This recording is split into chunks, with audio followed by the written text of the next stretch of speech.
In the heart of an ancient forest, hidden away from prying eyes, stands Blackwood Manor, a structure so steeped in tragedy and mystery that locals refuse to go near it. Known ominously as the House of Eternal Night, this crumbling mansion is not just a relic of the past.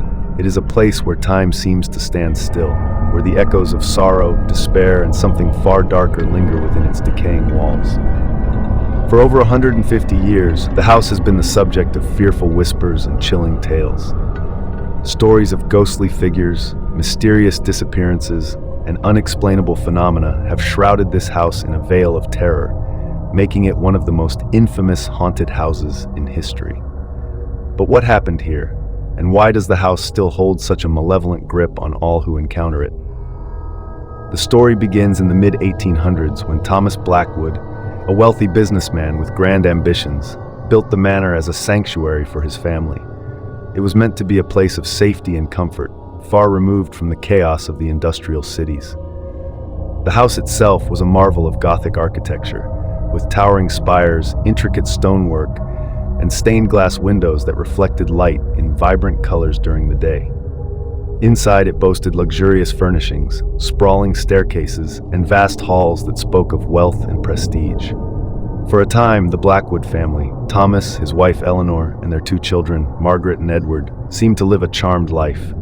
They hosted grand gatherings, entertained important guests, and became a beacon of envy for those in the surrounding town. But appearances can be deceiving, and soon the cracks in their perfect life began to show.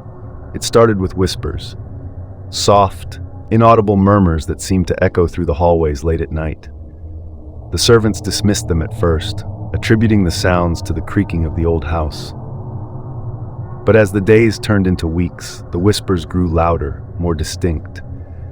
Some claimed to hear their names being called, while others described footsteps that followed them through the halls when no one else was around. Eleanor, once the picture of poise and grace, began to withdraw. She would sit for hours by the fireplace, staring into the flames with a vacant expression. When asked what was troubling her, she would speak of a presence in the house, a dark force that she couldn't describe but could feel watching her at all times. The first major tragedy came on a stormy night when young Margaret Blackwood disappeared. She had been playing near the edge of the forest surrounding the house, but when the rain began to pour, she vanished without a trace. A search party combed the area for days, but no sign of the girl was ever found. Her disappearance devastated the Blackwood family, particularly Eleanor, who became consumed with grief. She would often wander the halls at night, calling out for Margaret as though the child might return at any moment. Soon, Eleanor began to fall ill. Her health deteriorated rapidly, and she claimed to hear Margaret's voice, faint and distant, calling to her from the forest. In her final days, she became delirious, muttering incoherent warnings about the house and begging her family to leave. Her death marked the beginning of the house's dark reputation. After Eleanor's passing, Thomas Blackwood became a shadow of his former self. Once a proud and confident man, he descended into paranoia and madness. He spent most of his time in the attic, scribbling notes about what he called the presence in the house. His writings, later discovered by paranormal investigators, revealed disturbing details. He believed the house itself was alive, feeding on the sorrow and fear of its inhabitants. Thomas's own life came to a tragic end when he was found hanging in the attic, his face frozen in a mask of terror. His death left Edward, the sole surviving member of the family, to inherit the house. But Edward, too, eventually fled, claiming he could no longer endure the oppressive atmosphere and the nightmares that plagued him. For decades, the house stood empty, but its malevolent reputation continued to grow. Locals began reporting strange occurrences near the property, flickering lights in the windows, shadowy figures moving behind the curtains, and the sound of faint laughter or screams carried on the wind. Those brave enough to approach the house described an overwhelming sense of dread, as if the house itself were alive and watching them. Paranormal investigators who ventured inside returned with chilling accounts of their experiences.